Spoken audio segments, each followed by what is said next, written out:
Welcome to Better, the podcast about doing better, being better, and leaving the world a better place than we found it.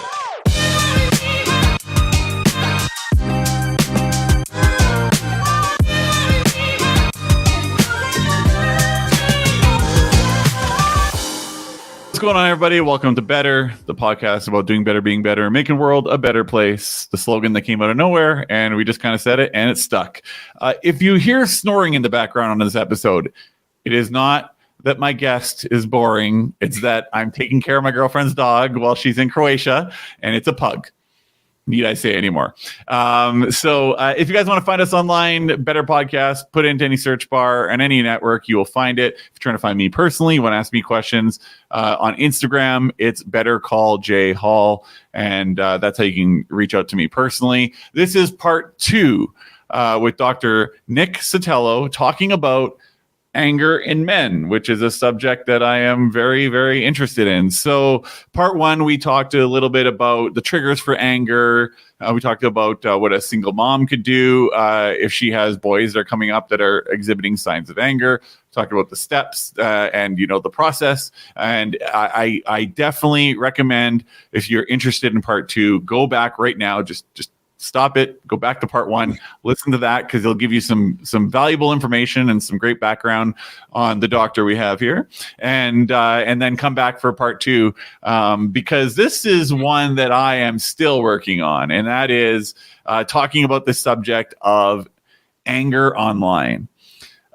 So give you a little bit of background. I'm a very opinionated guy. I was in politics for over a decade behind the scenes. I worked both sides of the aisle. I'm also a writer. So when I see, real, I'm not talking about just like casual ignorance. When I'm talking about like real, honest to God, you might create victims here. You got to be careful kind of ignorance online. I don't want to comment. I don't want to be a part of the conversation, but I find that all of a sudden I've typed 17 paragraphs and I'm off the races. And then hundreds of people are coming in behind me. Some agree, some don't. And all of a sudden it was 8:30 in the morning when I left the comment, and it's 2:00 in the afternoon. I'm still involved in this battle. Why? Why are we doing this to ourselves? I'm not unique here. I'm not. Yeah, I mean, it's the whole thing of, don't let somebody get your goat, right? Things that our grandparents told us. I don't have a goat. Like, what do you mean you can get it, right? But it's that idea, right? That we all have that ability to be spun like a top or wind us up like a toy, and here we go, right? And you being in politics and a writer, that headlines are written, to wind you up like a toy, because they know exactly what direction you're gonna go in, right? It's pre-known, it's predetermined, but it's up to us, right? It's up to us to recognize where we're vulnerable, recognize what is a wise use of our time and resources. And when it comes to the internet or social media, I'm a big believer that the basis of all health, including mental health, is diet, sleep, and exercise, and positive mental attitude, right? That's the foundation. That if you're off in any of those 4 areas, good luck on all the other stuff that we get tricked into buying and trying out and whatnot. Because if that's off, then we've got other problems that need to be addressed. But the diet isn't just food, calories. It's also media diet. That you need to be careful about the type of media that you are consuming, and recognizing when it's not having a positive impact overall on your physical health, mental health, social health, all of the above. So in the media diet, it can be next to impossible to get away from this stuff, right? Short of cutting the cord, especially with the algorithms the way they are, and it's crazy. In a point in my career, I built algorithms. I know what an algorithm is. I know what it's doing. But Quora knows that I can get very excited over certain subjects, and all of a sudden I wake up in the morning and my inbox is full of this person thinks you could answer this question, or this person thinks you could provide valuable input. And then you get the people that I know they think they have a good point, or they're actually purposely trolling. There's also them out there too, right? And the way I've been trying to deal with it is saying, I bet this is a 12-year-old kid that's just trying to mess with people on the internet. Or it's a bot. Or it's a bot. And sometimes that can get me to pull back. Is it because I talk to, I talked to my girlfriend about this, talked to my mom about this, talked to various women in my life. They don't seem to have this as much. They seem to be able to jump in and jump out, or never jump in, and not really have this problem of like, is this like the guys that, fighting, and like I gave earlier examples in part 1, fighting, yelling, and kind of withdrawing. Is this another, is this just personification of that online, the fact that we can just be sucked in so easily to these giant debates? Yeah, I mean, you got hooked. There's probably something else that if you were to kind of look back on that, what was going on, there was probably some other vulnerability that was going on, right? And for whatever reason, you decided that you weren't going to let this thing go, right? And like you said, sometimes for you, you'll see what people are putting out there, and it may cause harm to other people. And for whatever reason, that's something where you feel like you can't let that go, right? And that you feel this need and desire to push back on that, or to call awareness to it, right? Right. I guess, I look at, for example, subjective topics like the Mount Rushmore of wrestlers in WWE. Okay. And that's a topic that really, somebody goes on, they say, this is the Mount Rushmore. You'll never be able to convince me otherwise. Fight me. Right. And then you'll see 15,000 comments on that post, and guys getting angry, like really, really angry. And then you've got, on the other token, you've got this toxic masculinity thing that's happening in the world right now, right? Is it the fact that do you think it's a contributing factor that you can go on the internet and you say whatever you want and there's really no repercussions, and you can't do that in real life? Is that a piece of this? I'm sure it's part of it, right? It's the keyboard warriors and all that kind of jazz, right? But I'll just tell you, I'm not a stranger to this either. I used to be like you in terms of that. But so here's how I had to learn to address it, right? And this kind of goes back to my undergraduate days. So again, late 90s. I had a professor, and he was kind of losing it at this point in time. He was still, this was late 90s, right? So we had printers and word processors, and but he would still typewrite things out. And so there would still be like correction, not correction tape, but like the little eraser thing anyway, that's how old he was. And wow. But he used to get up in every class, he would say this thing. He would say, well, the reason why TV was invented, didn't you? He would put his fingers like this. And we're like, Dr. McBride, no, we don't. Please tell us, right? He's like, it was invented to sell you things. So every time you turn the TV on, no matter what you're watching, you need to ask yourself, what am I being sold here? Right? And I think that still applies to any media that you're plugged into. It doesn't matter. I mean, we have social media, we have all these different apps and whatnot. But it's there for one purpose, which is to draw your attention in and keep it, so that you can be sold something. Now, sometimes that's products, that's direct sales to you, right? But sometimes you're being sold in the market of ideas as well, right? And so you just have to realize that. So I set up at least 2 what I call bumpers, for social media, right? Meaning these are things that I put in place, and they help me manage my time, energy, and resources. So for me, social media only has 2 purposes: to expand my business, right, and to spread positivity. That's it. So there's times when I am hooked, I'm getting sucked in, and I'll have a whole thing written out, and then I'll ask myself, like, is this for one of these 2 things? And if the answer is no, then I just delete it and I just keep on scrolling. Right? How often do you find how what's your percentage of success rate on that? It's pretty high. Yeah. Right? Because the other part, that the reason why those bumpers are in place is because if I spend my time, energy, and resources on this, then by definition, I can't be spending it on the thing that I know is actually important to me. Right. Yeah, that makes So sense. it's having clarity on both of those things, right? Mm-hmm.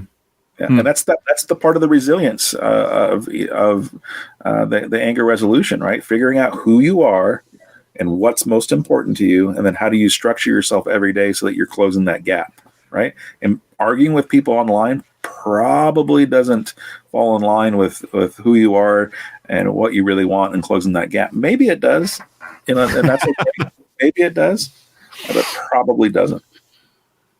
Yeah, well, for COVID, I find when a lot of people were stuck at home, it definitely did. But and I think that was one of those periods in time that kind of exasperated the whole "what is a man," debate in our heads, right? Right. I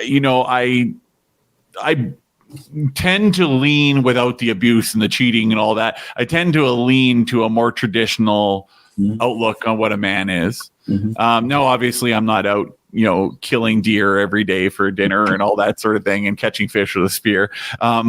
But in terms of, building and generating and protecting and those sorts of things. And but I had a really interesting conversation yesterday with someone. So I was talking to him about my girlfriend's in Croatia, as I said at the beginning of this episode. So I'm taking care of her dog.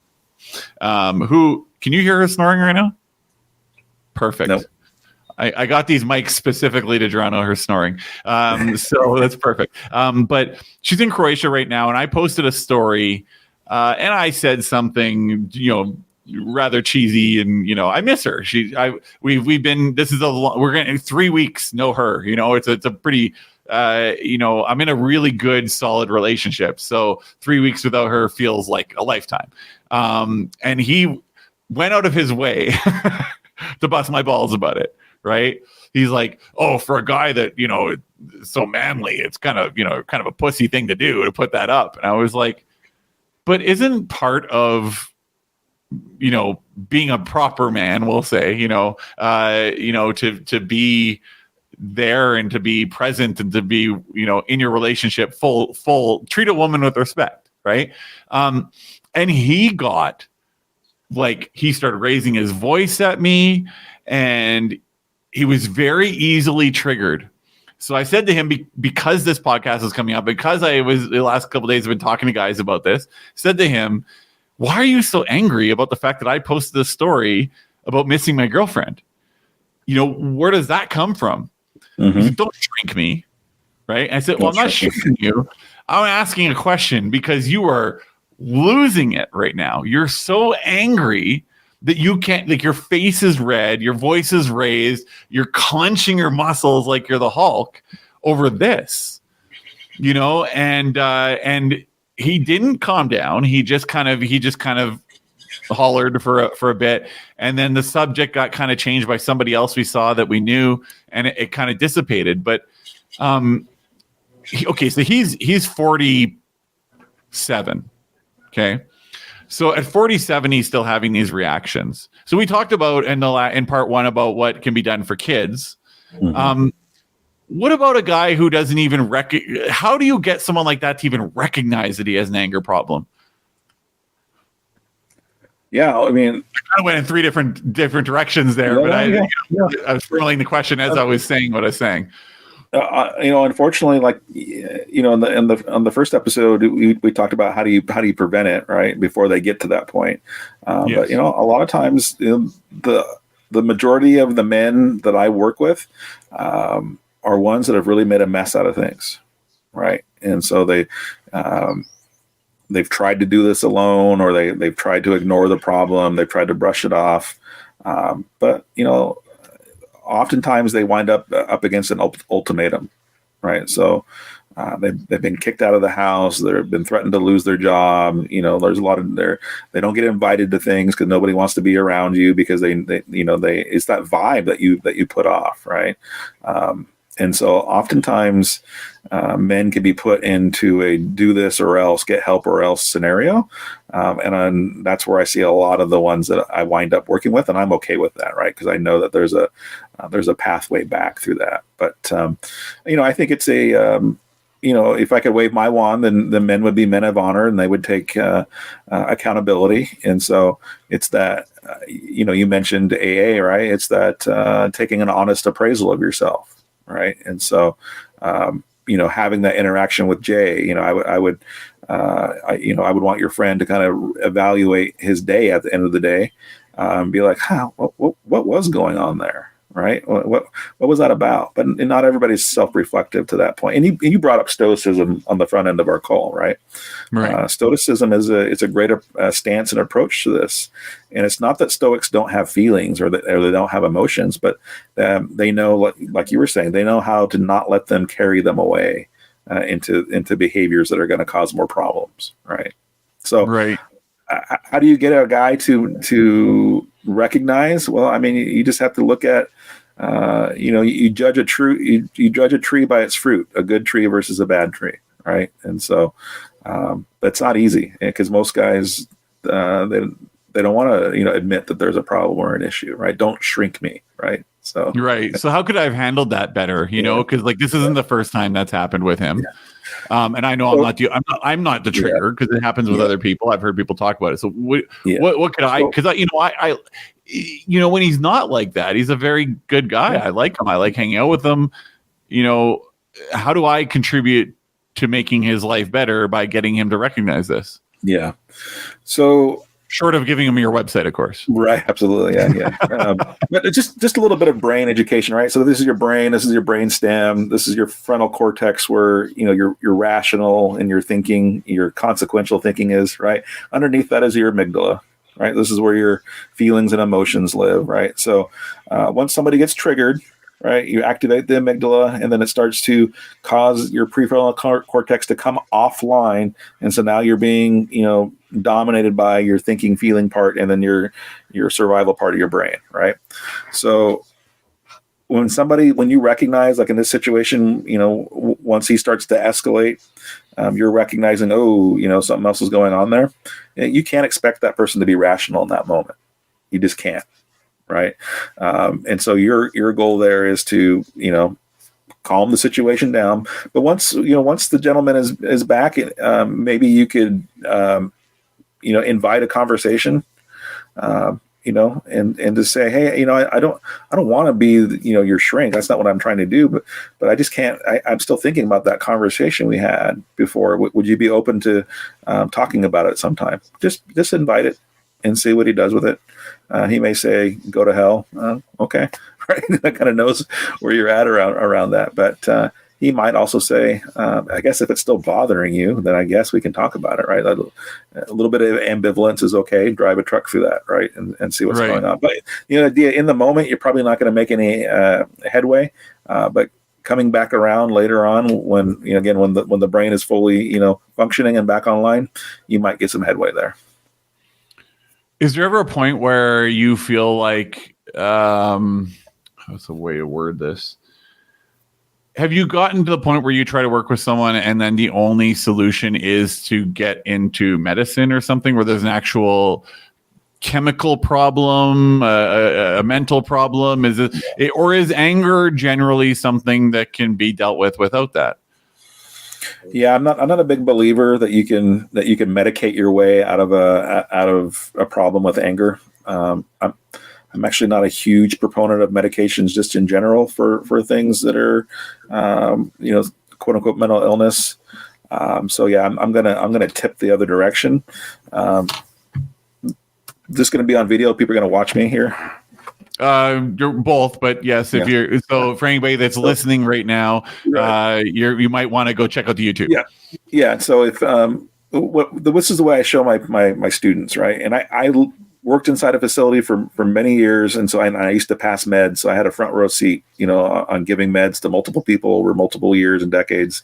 I'd put my experience up against any prescriber because they're only seeing them in their office. I saw them 24/7 around the clock in a facility, right? Anyway, so if this is the thing that you're struggling with here, we're talking about anger, but it could be depression, it could be anxiety, it could be bipolar, whatever label you want to put on it. When you take meds, all it does is create some distance. Right, so there's some distance between your experience of yourself and this thing that you're struggling with. It doesn't make it go away, and that's what people don't understand. right? That if you struggle with anxiety and you take an anti-anxiety medication, it doesn't make the anxiety completely go away, but it gives you some distance so you can get in there, build some awareness, build some insight, and get some different skills on board. So that way you can manage it on your own moving forward. This is the reason why if you just do medication alone over time, that medication that you're taking will wear off, and then you have to take a different medication. And you have to take a different medication. You have to take a different medication, right? It's because you believe or you think that the medication is supposed to make the thing go away. It won't, right? It'll just create some distance and space so you can get in there and do some additional work to come along with that. So hopefully that made some sense, TJ. Yeah, no, it does. Like I'm in the middle of, as I said before, and has become a dominant topic on this podcast because I took off because of the hospital and everything. But I have to take, my girlfriend mentioned, she's like, I do not like the U on hydromorphone. And I was taking 2 pills every 4 hours, high milligram. And I was off it for a while, and my shoulder has started to do this thing. So now I've been back on it. And I'm very aware that the pain meds are simply suppressing those signals. It's not helping the pain. Right. What is going on with it? Recognize your thumb. Yeah. Oh, weird. Okay. That's the first time that's happened. I love when they add things and don't tell you about it. Right. So, it's not doing anything for the pain. Actually, it's probably a good comparison. So now today I went to my doctor and I said, what can I do about the actual pain, not just the management of it or the suppression of it? He said, well, I can get you in for an MRI. That'll probably be 3 to 4 months. And then I'll get you in with a specialist, which will be another 3 to 4 months, maybe 6 months. So, at some point next year, we can probably start taking some action. I said, so you want me to be on hydromorphone, 2 pills, 30 milligrams every 4 hours for a year? That doesn't sound healthy at all. Is anger something that can be dealt with over a long period of time, or is it something that you got to kind of just accept that it's you got to come to that acceptance? I'm an angry person. I have to deal with this. So I guess that's why the medicine route wouldn't really work, because they would probably get met with the same thing as the suppression of pain. But is it a long-term treatment thing? Like if somebody comes to you and says, I have an anger problem, are you with them for life now? Or is there a cure for anger, I guess is what I'm asking. Yeah, absolutely. I mean, my basic approach is you got to give me 90 days, right? And if you commit to anything, health-wise, habit-wise, mental health-wise, you got to give it at least 90 days. Right. And so that's where I've, developed, my program is meeting weekly with guys, and they got things to do in between sessions, but give me 90 days and I'm pretty confident that we can make significant progress in your issue in battling destructive anger. So, because the other thing is that guys don't want to be in therapy for months and years. Right. No.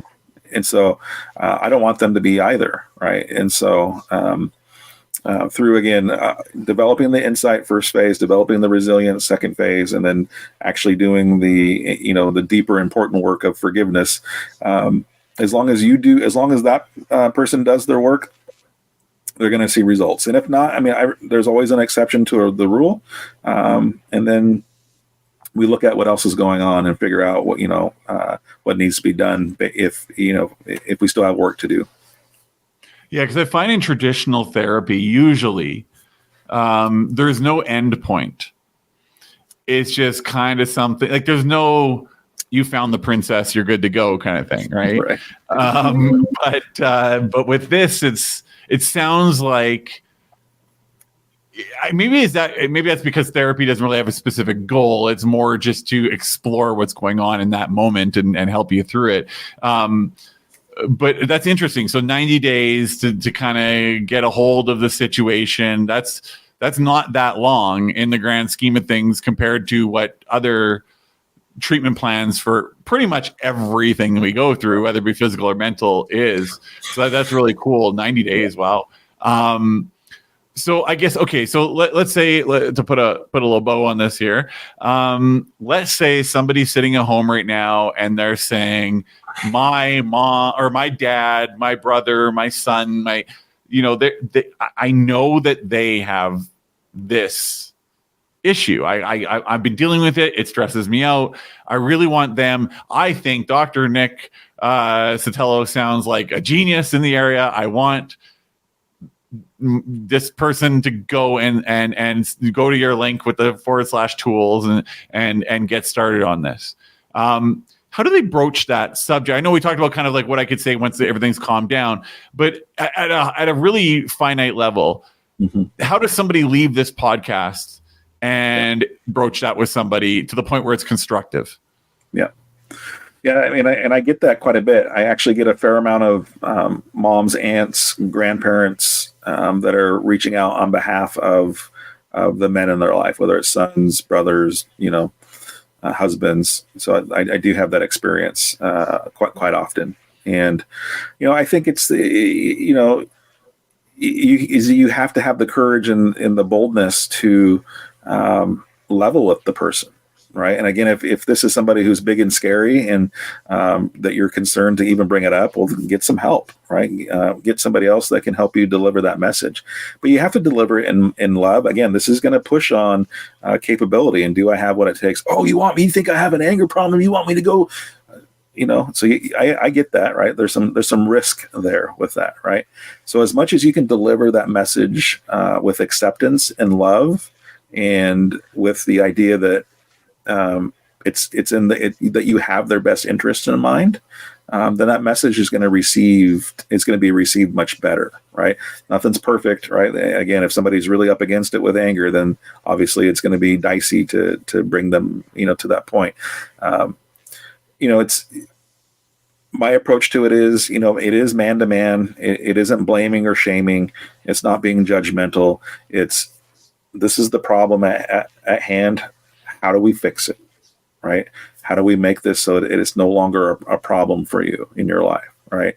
We don't have time for, shame and judgment and blame and all that jazz, right? We can't waste time moving forward, right? And so try to deliver the message with love, get help and support if you need to, if you're concerned about how they're going to respond to it.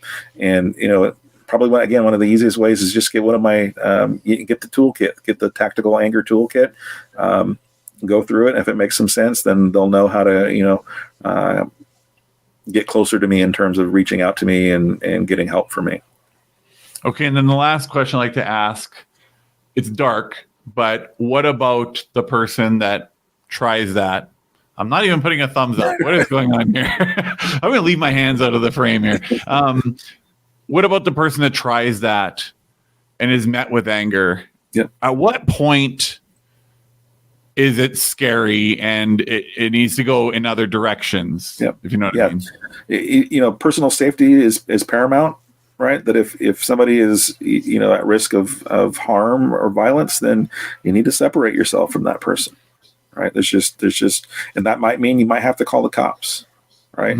One of my more recent clients, kind of danced around, that question. And so have the cops ever been called on you to respond? Well, maybe, right? And then we kind of got into the, what was going on, right? And in this scenario, it was actually kind of not the worst case scenario, but he did, throttle somebody pretty bad, and the cops were called because people outside didn't understand what was going on, right? But he was out of control. He was in a rage. It just, at this point, wasn't directed at his, an innocent person. Let's just say that, right? And so, right. But it does communicate then to the people who are watching, like, oh my gosh, if he's capable of this, right? When his anger flares up inside the home, what else is he capable of, right? And so, it's nonetheless set up a problem for him around that. So. Well, this has been great. I mean, sometimes when when we were connecting and talking about this, I wasn't too sure of, sometimes I'm not too sure the value is going to be of conversations. I know there's going to be some, but I just don't know how. But I could see, I learned something a long time ago, and it's actually from a doctor, that to have, so a big way to get through to me personally is to connect me with, to ground me to who I want to be. Mm-hmm. Right. So they said, pick a character out in a TV show or a movie who has the temperament that you wish you had in all situations. Mm-hmm.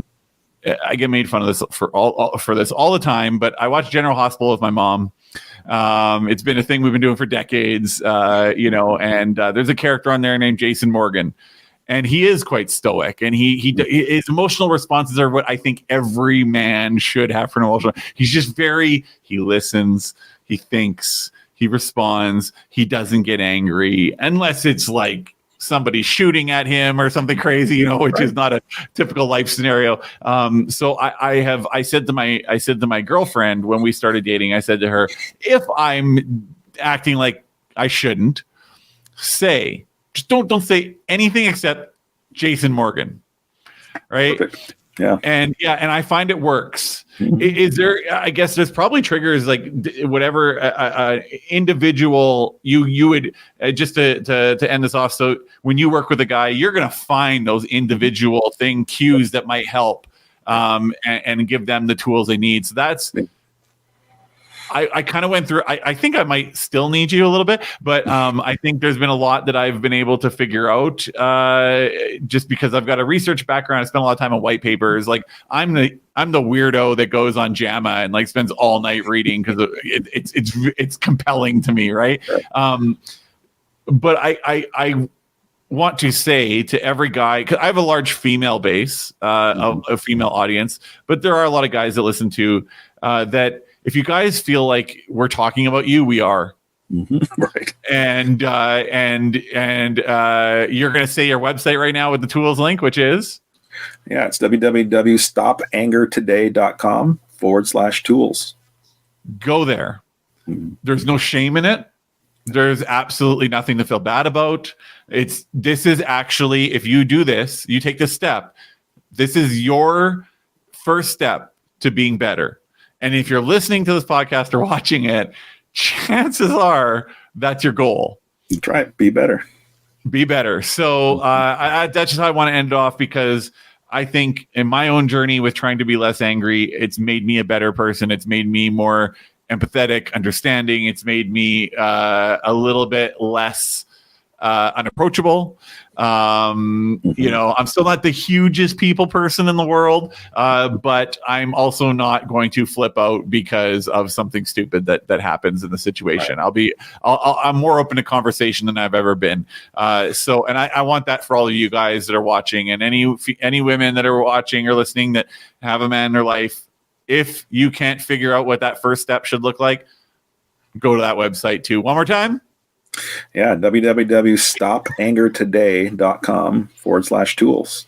Love it. Okay, well, thank you so much. Is there anything else you want to say before I let you go? No, just keep up the good work. Great show, and I love your message. Thanks for having me on. Thank you. Greatly appreciate it. Love your message too. This is something that us men so need in our lives. So you're doing amazing work, and I appreciate you taking the time to talk to me today. My pleasure. All right.